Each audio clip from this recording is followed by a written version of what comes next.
Alright guys, so just open up any project that you want and get inside your third person character or any character that you have created. Basically everything will be similar, and I will also show you. If we go over to add feature pack, third person character, add the project. Basically the things that we are about to do are same in third person character, and if you are using sandbox character in that as well. So what we generally need is to have a movement input, a jump input, and a character to play with. I'm actually going to work inside sandbox character. All you guys have to do is just basically the same. I will copy everything to the third person character so you know exactly how you have to do in a custom character as well. So yeah, so first of all, in your sandbox character, click on the self option here and search for jump. Scroll down and you will see character, and inside character there is jump max count, and we are going to increase it by 2. For now you can increase it by 5, 10, whatever you want, whatever kind of character you are going with. For now we are going to keep this as 2. Then in the jump function, as you can see here, we have the jump option. We're going to disable it and move it forward, and in this branch from the root we are going to get another branch, and this branch will tell us whether we are doing the first jump or the second jump. So in the condition, what we want is to grab, send a equal to, first we can go right click, get current jump. So get jump current count, and this current count is going to be equal to 1. So what this exactly is doing is it's checking, have we jumped one time already or not, right? Is it second, third, or whatever phase it is, and it's just going to check that whether we are jumping first time or we are jumping in the air basically. And if we are jumping for the first time, we are just going to attach just the jump option. But if we are not jumping for the first time because we want to do a air maneuverability, we want to jump in the direction of our input, what we are going to do now is first of all completely destroy the whole velocity we have in our character. So get the character movement and then set velocity to be 000 in all axes. After this, we are going to create another boolean node which we can create over here. So in the movement input AI move, we have these options, right? We don't really need these options, so we're going to just collapse them to a node, and then we're going to make a branch over here. So this branch is going to tackle whether we want this input to work or not, right? So from the condition, we're going to get not boolean node, and from here we're going to promote this to a variable, and we will say double jump. I'm going to say double jumping. So if we are not double jumping, then we want to move by default, but if we are double jumping, then we want to launch our character in the direction of that we were jumping. So from the post, we are going to grab and get a node called launch character. So this node, character launch character, And in here we want to have a launch velocity. Now how you can have a launch velocity is pretty easy. All you need to have is a character movement and get last input vector.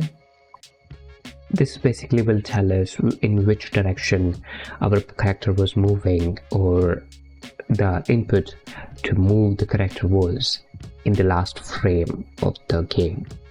And it's more than enough for what we need. And the next thing we want is to split struct these pins.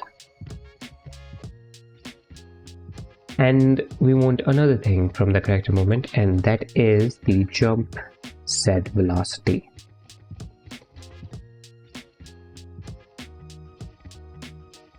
Now what we need is to get the X from here and put that in here, get Y and put that in here. But when we do this, generally what is happening is that this value is in between 0 and 1 or -1.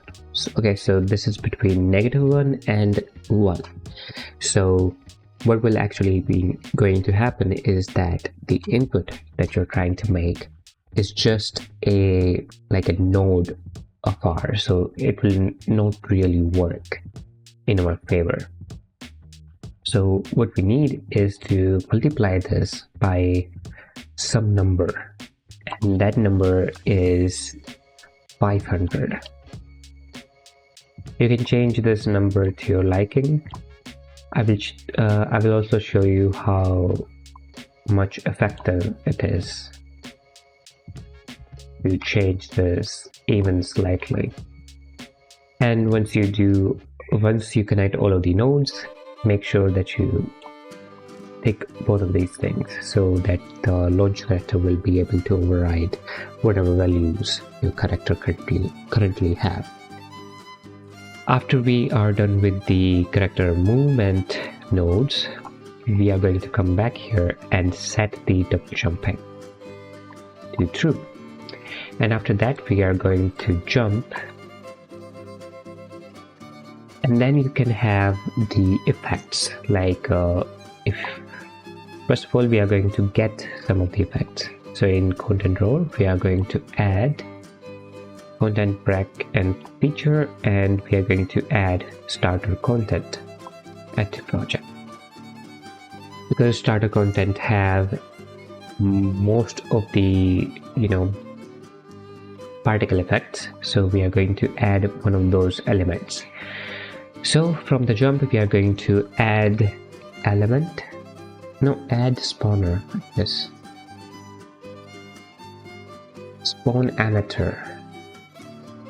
So spawn emitter at location, and the location that we need is the mesh. Get for location and basically put this in. Remember that the mesh, the location of the mesh is at its foot. So this is the location for the mesh. But if you are getting the location of the actor, that location is this the center of this arrow, so like around pelvis. So actor location is around pelvis, and the mesh location is around its leg. So basically if we want to have a location at the leg, we just get the mesh component. And once you do that, we are going to choose a emitter, and this time we are going to have let's get Steam. And after that, if you are using third-person template, there is this sound effect in the character swamp style. So there is this sound effect. So if we go back to play and we scroll, we have this sound effect. So I'm just going to use this sound effect to be able audio output basically. So over here we're going to duplicate this, and then we're going to delay, until next tick, and once it's completed we are going to delete element, maybe destroy component, and we are also going to set double jumping to be false. All of this is going to happen in just one single frame, and if you've done this right, I'm sure that we will be able to jump. So if we like, we are able to jump that way, we are able to jump that way, only that the emitter is getting deleted like right on the next tick. So maybe we don't want that. Yeah.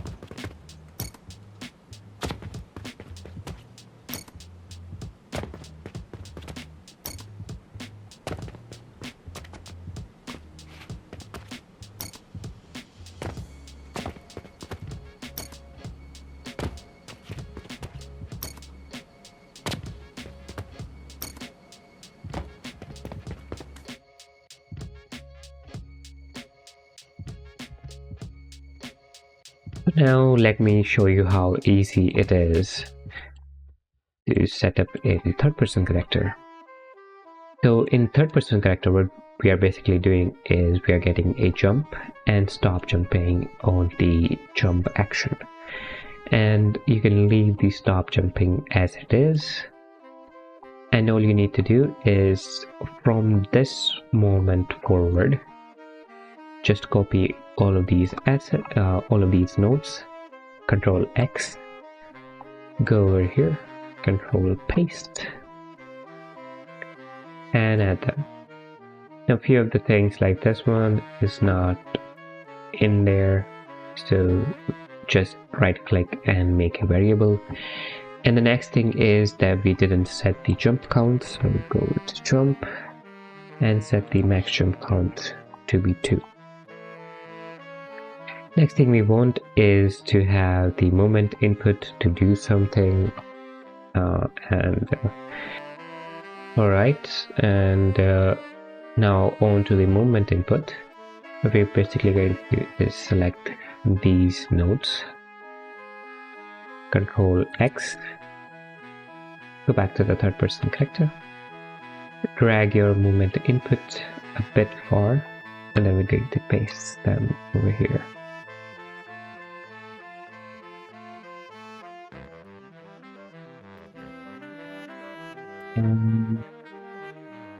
Basically there we go, that's almost all of it. Now if we go back to our world settings and select our third person game mode,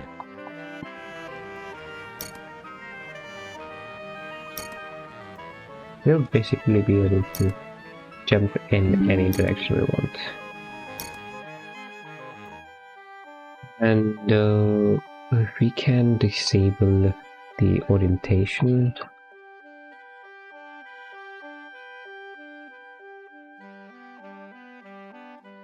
Yeah, disable this and enable this, and now we will be able to directly see character moving in a proper direction. And all you need to do is basically make your character do the same animation, that like this animation, and make them do it again. So if we go to the animation blueprint of this, which is this one,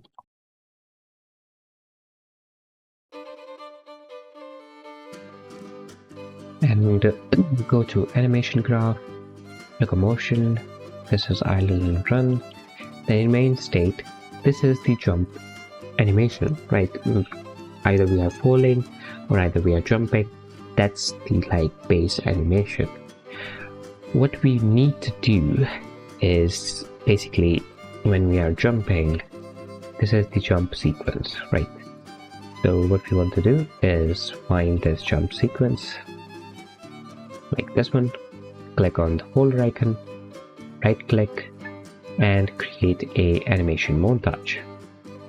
Then save it, keep this selected, go back to your third person character, and right when you jump, like this one, when we show the emitter, and we also have the mesh over here. So select all of these nodes, move it back, and get the mesh and say play montage. And all you need to do now is in the montage play, click on this arrow option, and if you have selected that montage, it will just put it in. Now if we try to play, as you can see, it is doing that animation basically. And now you have a character jumping. Now I will just check what if we have jump count like 15. I mean more than 2 basically.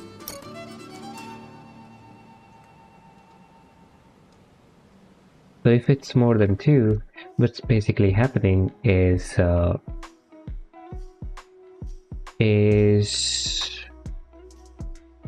where's the, oh, it's in here.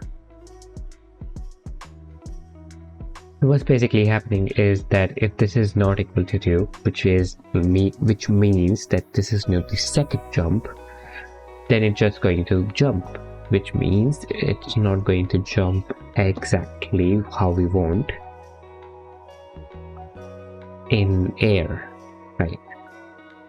So how you can modify this is basically go to this node, and instead of using like that, we're going to go equal to 0. So this means that we are jumping for the first time, right? And we're just going to change these nodes. So if we are jumping for the first time, we're just going to basically jump, but if we are not jumping for the first time, we're going to jump as we want.